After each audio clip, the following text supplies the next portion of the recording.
지금 이 시대는 원자화 시대입니다. 그래서 참 가족들이 모이는 한 자리에 모이는 것이 힘든 시대죠. 더구나 혈연이라고 해도 몸이 가까이 있지 않으면은 결집력이 떨어지죠. 추석 연휴지만은 부모가 살아계시지 않으니 더 그렇습니다. 또 모든 식구들이 기독교인이라면은 함께 모여 예배하기 쉬운데 핑계가 더 좋아요. 나는 예배드리기 싫어. 이렇게 되죠. 참 부모가 살아계실 때는 함께 송편을 빚습니다. 젊은 사람들은 말합니다. 요즘 같은 바쁜 세상에 이렇게 먹거리가 많은데 왜 송편을 빚냐? 그냥 한 몇만 원어치 사면 되지. 노동력도 안 나오는데. 그러나 사실은 여러분 먹거리 때문이 아니라 모여서 함께 송편을 빚으면서 이런저런 이야기를 나누게 되고 소통을 하게 되는 것입니다.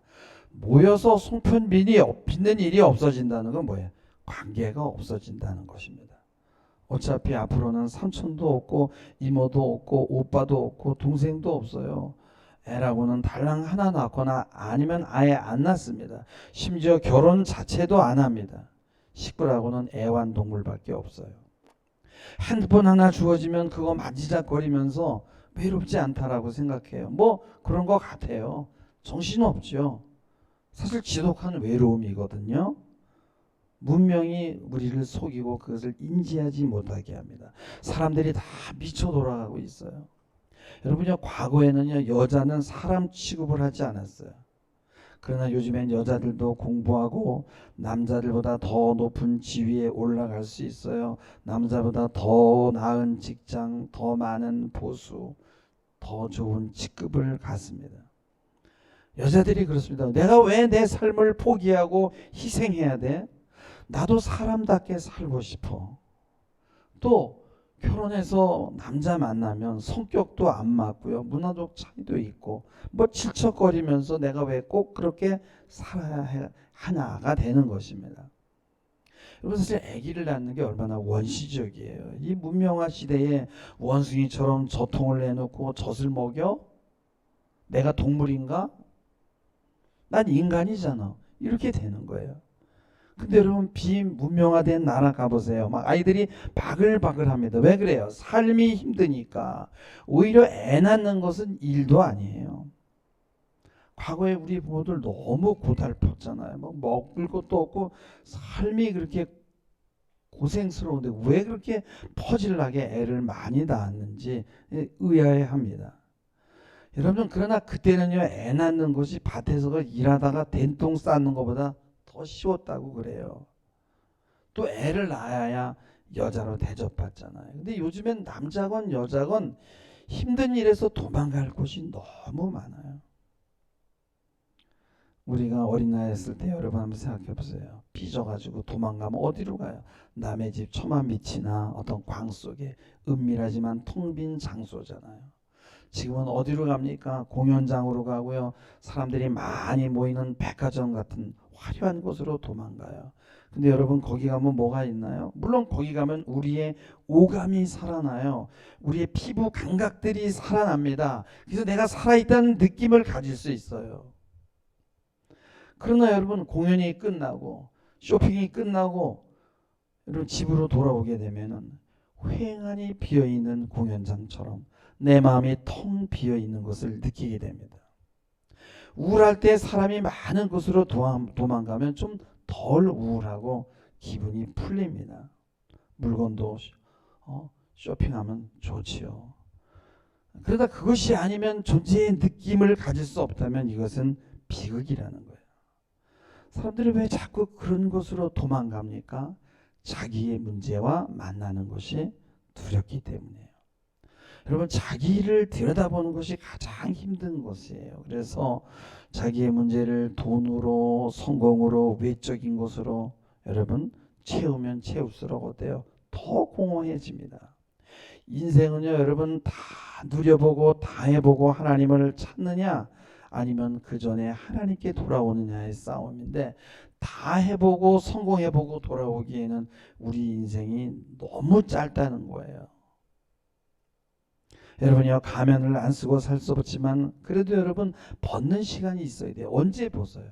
하나님 앞에 나올 때, 기도할 때, 잠잘 땐 다 벗어 던지잖아요. 우리가 치장을 하고 우리가 꾸미지만 하나님은 우리의 인격을 존중해서 그걸 마구 벗겨내는 분이 아니에요. 그것 없이는 살 수 없다고 하는데 그걸 막 벗겨내겠어요? 하나님은 우리가 스스로 그것을 하나씩 벗어 던지기를 기다리십니다. 여러분이요, 성공이 유사 성공일 수 있고 축복이 유사 축복, 가짜 축복일 수 있는 거예요. 진짜 축복은 뭐예요? 하나님을 아는 것이고 하나님을 만나는 것이고 하나님이 함께 하는 거예요. 하나님의 은총을 받는 거예요. 여러분, 하나님의 은총을 받는 사람을 우리가 어떻게 이길 수 있습니까? 여러분, 과거에는요, 인테리어라는 게 없어요. 뭐 꾸미고 자시고 할 수가 없었어요. 사는 게 다 그게 그래요. 그래서 다른 사람들이 우리 집에 와도 창피할 게 없어요. 그 사람 집도 그러니까.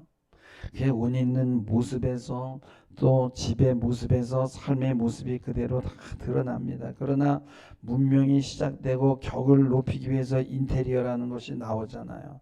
특별히 아파트 문화가 시작되면요, 깔끔하고 정돈되고 안정되고 세련된 문명이 시작됩니다. 현대인들은 그거를 나를 포장해서 나를 가릴 수 있다고 생각해요. 여러분, 사실요, 현대는 웬만하면요, 엄한 짓만 안 하면 다 먹고 살아요. 폰만 안 잡으면. 나 성공했지, 이 과시하고 자랑하고 싶잖아요. 이것만 하지 않는다면, 허황되지만 않는다면요, 여러분요, 살만해요. 여러분요, 좋은 명품 옷들도 많이 버려요. 가구들도 버리고. 주워 입고 옷을 입고 살면 어때요? 여러분, 요즘엔 차도 얻어서 탈 수 있어요. 우리는 이렇게 반문합니다. 하나, 목사님, 거지처럼 살란 말이에요? 주워서 살게? 거지 아닙니다. 여러분, 요즘 누리는 것들은요, 과거의 귀족들도 한 번도 경험해보지 못한 것들이에요.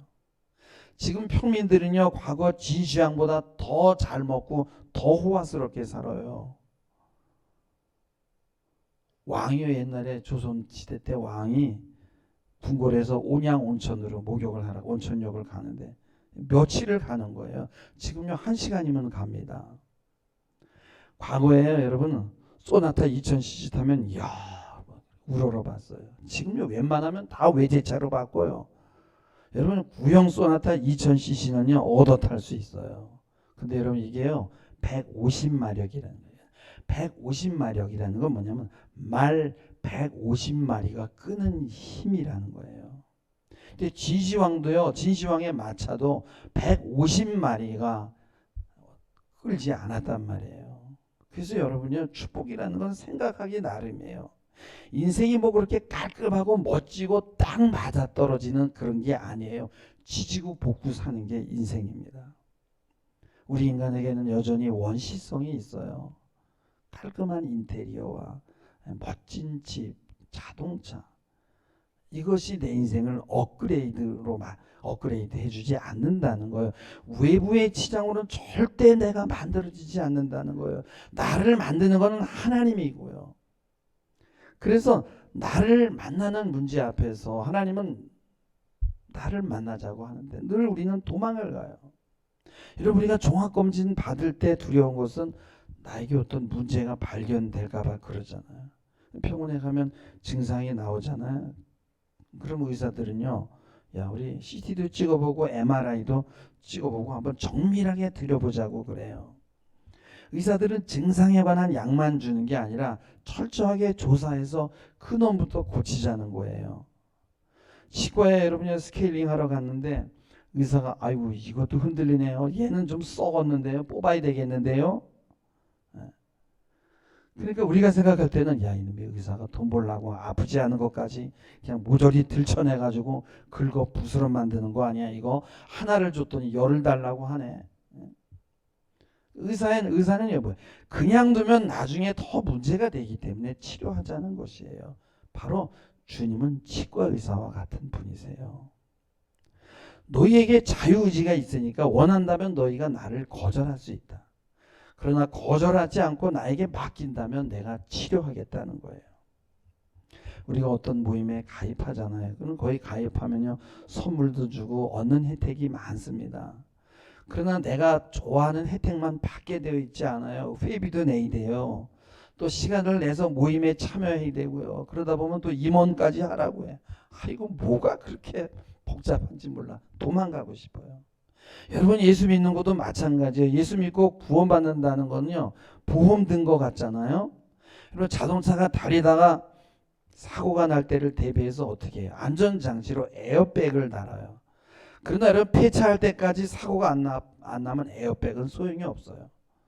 하나님은 우리는 안전장치인 에어백 정도로 여깁니다. 인생이 무사하기만 하면 하나님은 필요 없을 수 있어 라고 그렇게 보험 정도로 생각하는 거예요. 하나님은 내가 조금만 양보하면 너무 요구하는 게 많아. 도망가면 최고야. 내가 예수 믿는다고 고백했으니까 보험은 들었잖아. 정확히 맞는 이야기인데 하나님은요, 너를 달라고 하는 거예요. 내가 너를 만들겠다 그러면서 수술대 위에 누우라는 거예요. 근데 우리는 수술대 위에 눕는 게 두려워요. 무섭다고 벌떡 일어나 도망가면 하나님도 어쩔 수가 없는 거예요.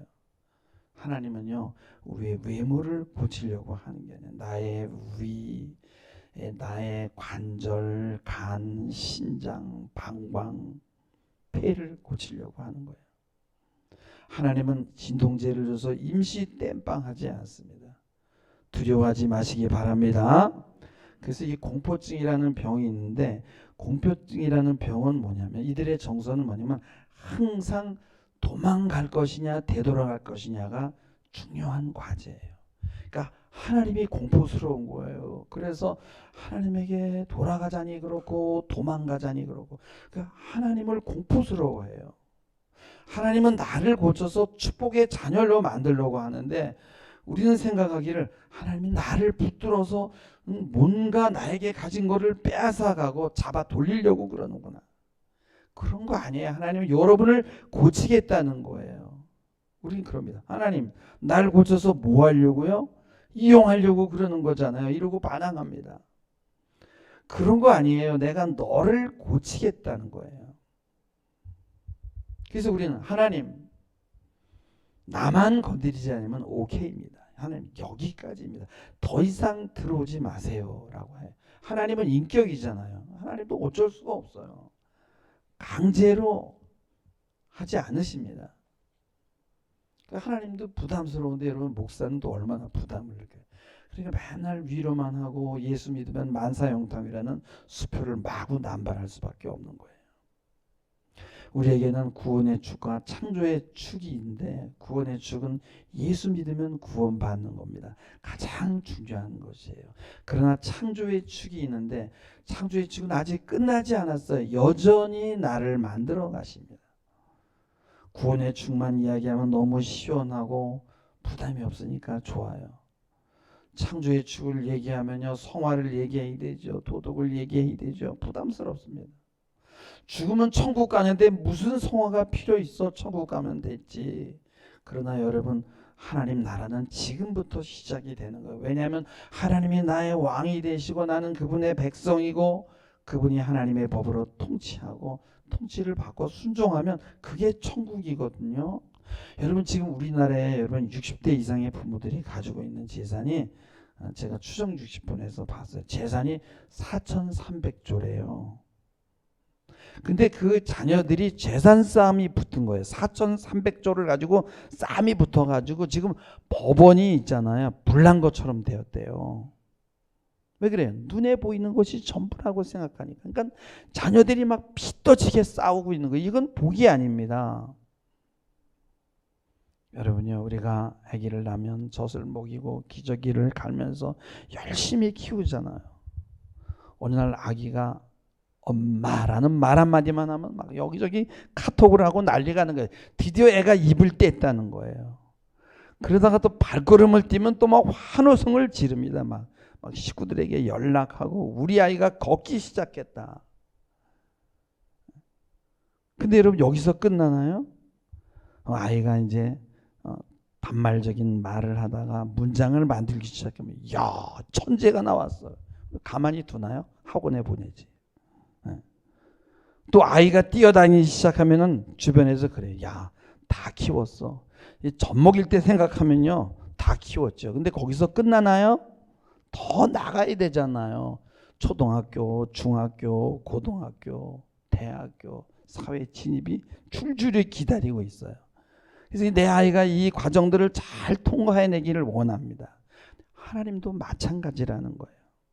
아이가 걷다가 넘어지고 또 일어나서 막 걸어보려고 하면 얼마나 기특해요. 하나님도 우리가 하나님의 뜻대로 살아보려고 노력하다가 넘어지면 또 기도하고 와서 회개하고 하나님 잘해보겠습니다. 그러면요, 하나님이 얼마나 여러분을 이쁘게 보겠어요. 우리가 그분이 바라는 것까지는 미치지 못하지만은 그래도 우리가 시도해보는 그런 서투른 노력들, 여러분들이 어떻게 예배에 나와서 하나님의 말씀을 듣고 생각하려고 하는 게 얼마나 하나님이 기쁘시게 여기겠습니까? 근데 우리를 향한 하나님의 목적은 온전함이거든요. 그 목적을 향해서 나가는 것인데 그 하나님의 계획을 막는 세력은 오직 나 자신이에요. 이게 결국은 나 자신과 싸움이 어떻게 가장 어려운 싸움입니다. 그러니까 이게 어려우니까 일정한 지점에서 뒤로 물러나기 시작하고 하나님을 거부합니다. 하나님, 이제 이 정도면 되지 않았나요? 세상에 이렇게 좋은 게 많은데 하나님, 내가 그 세상에서 이렇게 좋은 것을 취하는 것 왜 시기하는 겁니까? 라고 대항합니다. 아직 더 잘라내야 되고 갈아 끼워야 되고 수술해야 될 것이 많은데 하나님, 그래도 나 정도면 괜찮지 않나요? 내가 뭐 나쁜 짓을 했나요? 주님, 이제 좀 물러가 주시죠. 저는 캐토릭에서 말하는 그런 성인 책복음 같은 거 받을 생각 없어요. 그저 그냥 바르게 사는 보통 사람이 되고 싶어요 라고 하는 거예요. 근데 하나님은 더 나가기를 원하는 거예요. 사실요, 우리가 뭐 온전하게 돼달라고 뭐 기도한 적 있나요? 여러분, 여러분의 자녀가 자신을 어떻게 만들어 달라고 요구한 적이 있나요? 아이들은 그저 TV 더 보고 싶고 더 놀고 싶고 스마트폰 보면 게임 더 하고 싶을 뿐이에요. 근데 부모가 포기하나요? 어린이집 보내고 학원 보내고 더 합니다. 자식의 의도와 관계없이 부모는 자녀를 다른 목적지로 끌어올리기를 원한단 말이에요. 하나님도 마찬가지라는 거예요. 그분은 연주자예요. 우리는 피아노 건반이에요. 하나님에게 맡기면 하나님의 아름다운 음악이 나오도록 연주를 할 텐데 우리는 건반인데 눌러도 안 들어가. 막 고지식해가지고 안 들어가. 소리가 안 나. 이게 우리 인생이 망가지는 이유입니다. 우리는요, 오래전에 엄마 뱃속에서요 여러 단계를 거쳤어요. 여러분, 난자는 동그래요. 정자는 올챙이 같아. 올챙이가 달려가가지고 난자에 딱 수정이 되는 거예요. 이 동그란 수정란이 엄마의 자궁에 탁 착상을 합니다.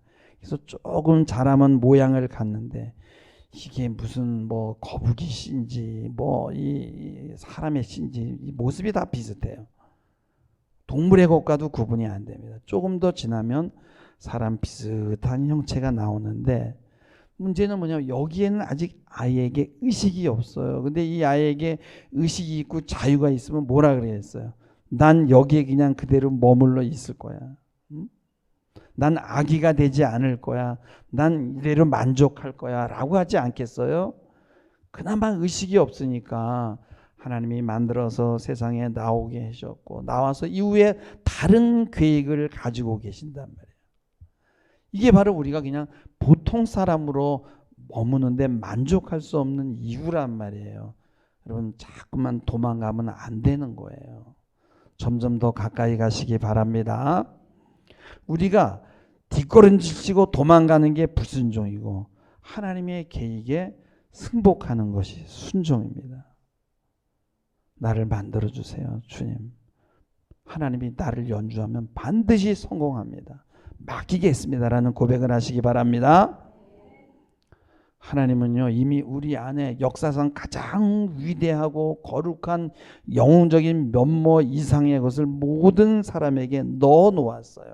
그 잠재력이 이미 우리 안에 있는 거예요. 근데 우리가 자꾸만 거절하는 거예요. 하나님 나라에 가면요, 야, 그때 내가 이 순종했더라면 이런 축복의 길이 열렸었던 것이구나. 아마 탄식할 거예요. 저도 마찬가지고요. 하나님은 우리가 죽기 전까지 절대 포기하지 않고 수술대 위에 올려놓기를 원하십니다. 그리고 우리가 올라오기를 기다리는 거예요. 우리의 인생의 힘든 시기를 닥칠 때 하나님 왜 나에게 이런 일이 생기게 됩니까? 반항합니다. 하나님 우리를 더 높은 수준으로 끌고 가기 위한 거예요. 꿈에서요 여러분 집수리가 나오면 보통은 그거를 자신의 몸으로 해석합니다. 자신으로 해석을 해요.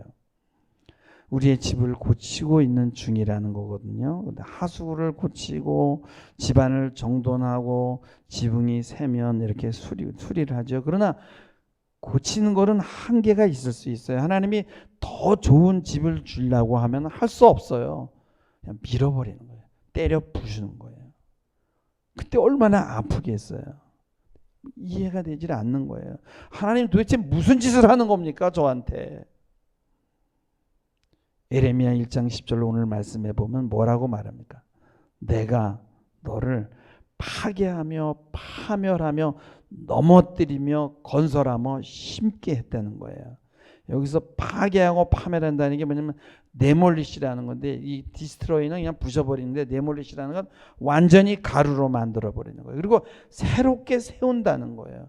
우리는 자꾸만 오두막집을 생각하는데 하나님은 궁정을 계획하고 있는 거예요. 그리고 그 궁전에 친히 거하기를 원하십니다. 그래서 너희가 온전하라는 것은 이상이 아니에요. 불가능한 명령을 하는 것도 아닙니다. 하나님은 우리를 그 명령에 순종할 수 있는 존재로 만들어 가셔요. 물론 우리가 원하면 막을 수 있습니다.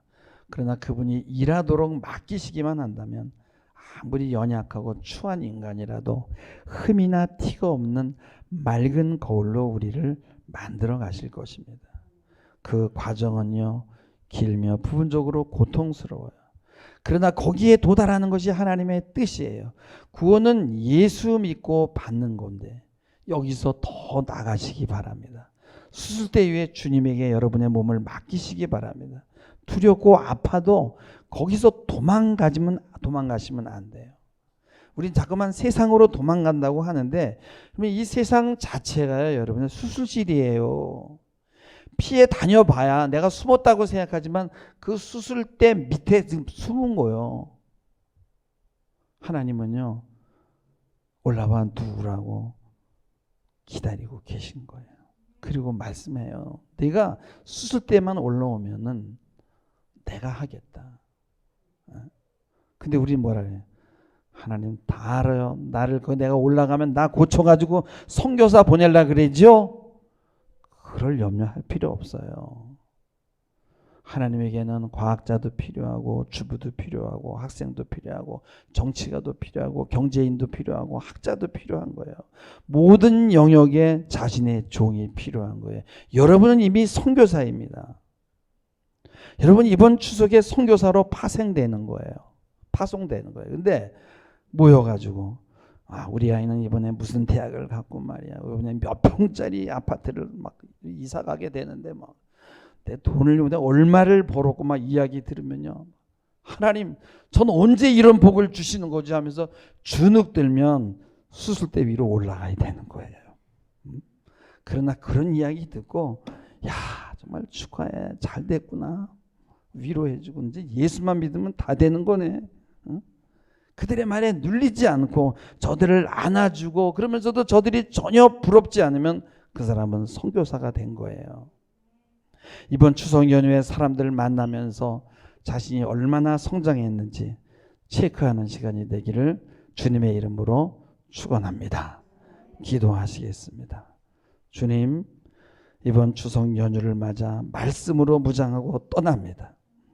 우리가 이미 주의 종이라는 사실을 잊지 않게 하시고 세상적인 자랑에 주눅들지 않게 하시고 보이는 것에 주눅들지 않게 하시고 주님만 자랑할 수 있는 저희들이 되게 하옵소서.